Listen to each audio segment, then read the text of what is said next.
بسم اللہ الرحمن الرحیم۔ ایک صاحب اور ان کی بیوی پر کسی جادوگر نے انتہائی سخت جادو کا وار کیا۔ یہ جادوگر اس جادو پر باقاعدہ پہرا بھی دیا کرتا اور کسی عامل کو اس کا توڑ نہ کرنے دیتا۔ وہ صاحب فرماتے ہیں کہ ان کی بیوی کے ہاں اول تو حمل ہی نہ ٹھہرتا، اور اگر ٹھہر بھی جاتا تو ساقط ہو جاتا۔ اگر کسی طریقے 9 ماہ پورے ہوتے تو بچے کی پیدائش مردہ حالت میں ہوتی۔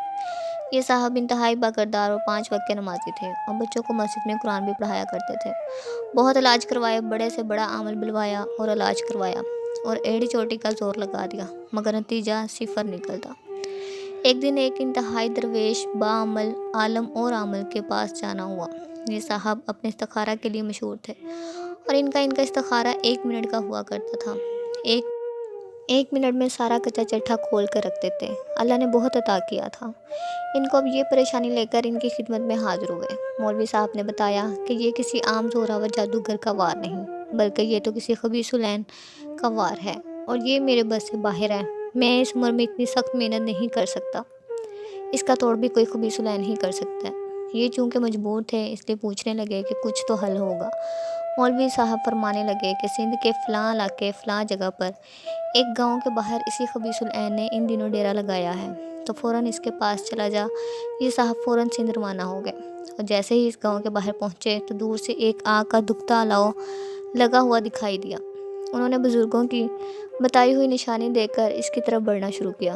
دور سے دیکھتے ہی ایک آدمی آگ کے پاس بیٹھا ہوا ہے اور ارد گرد اس کے ماننے والوں کا جمگٹا ہے۔ ایکڑ دور تھے کہ وہ شخص اچھل کر کھڑا ہو گیا اور زور زور سے چلانے لگا کہ وہ دیکھو آ گیا جادو کا ڈسا، وہ آ گیا قرآن پڑھانے والا۔ یہ اس کے پاس پہنچے اور اپنا مقصد بتایا۔ اب خبیث العین خوشی سے پاگلوں کی طرح ناچنے لگا اور بولا، جاؤ فلاں کے پاس، جاؤ فلاں کے پاس، یہ گرہ جو لگی ہے کھلواؤ۔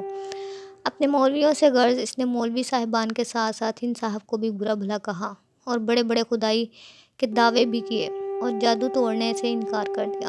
یہ صاحب واپس آئے اور اپنے رب کو پکارا کہ یا اللہ، یہ بھی مخلوق ہے، تو چاہے تو کیا نہیں ہو سکتا۔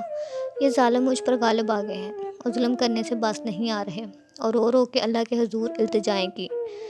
دفعتاً دل میں القاع ہوا کہ جادو کا توڑ تو آقا صلی اللہ علیہ وآلہ وسلم نے معاذ الدین سے کیا تھا، اور جادو بھی انتہائی سخت بلکہ آخری درجے کا تھا۔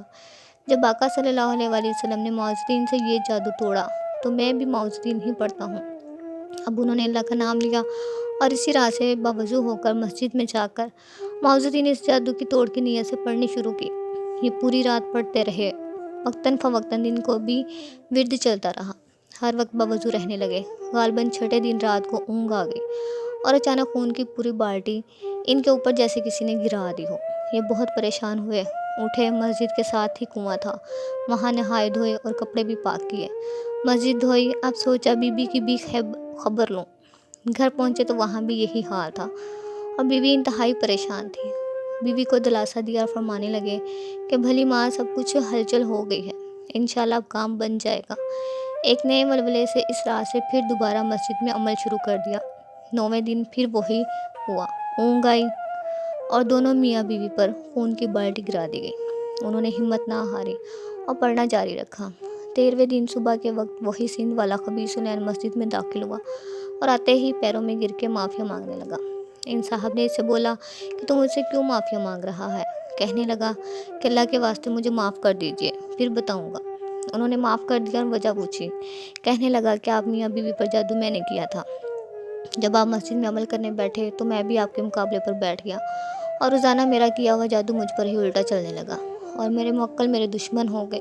یہ صاحب فرمانے لگے کہ اگر یہ بات تم مجھے پہلے بتا دیتا تو تجھے کبھی بھی معاف نہ کرتا۔